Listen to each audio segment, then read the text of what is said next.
সবাই বলে আমরা স্বাধীন ভারতের স্বাধীন নাগরিক, সত্যি কি তাই? সত্যি আমরা স্বাধীন তো? হ্যাঁ, স্বাধীন। তাহলে আমরা স্বাধীন দেশে স্বাধীন নাগরিক হয়েও কেন স্বাধীন নই? কিছুদিন আগে কলকাতার আরজিকর মেডিকেলে একজন তিলোত্তমা মৃত্যু ঘটে। নিজের ওয়ার্ডে কি করে একজন ডাক্তারের মৃত্যু হতে পারে? কি করে? আজকাল কেন আমাদের রাস্তা বেরোলে দুবার ভাবতে হয় যে কিছু হবে না তো, কিছু হবে না?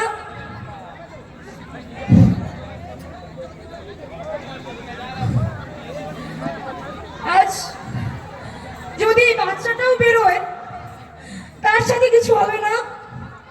ও একা একা রাত্রিবেলা বেরোতে পারবে? পারবে তো? কেন মা বাবা ওকে একা একা কোথাও যেতে দেয় না? কেন আমি পারি না? কেন আর বাচ্চা মেয়ে পারে না? ওরা একসাথে কেন যেতে পারে না? তিলোত্তমা কি করে মরে নিজের ওয়ার্ডে?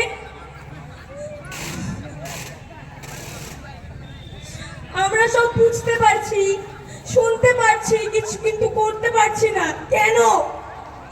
কেন আমরা স্বাধীন নই?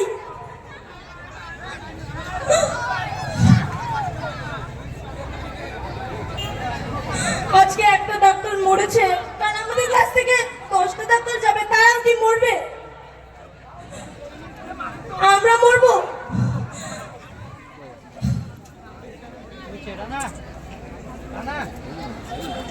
তো এটাই, প্লিজ সবাই সজাগ হও। কেন আমরা স্বাধীন ভারত থেকেও আজও স্বাধীন নই? কেন নই? কেন মেয়েরা এখনো একা একা কোথাও যেতে পারে না? কেন যেতে পারে না?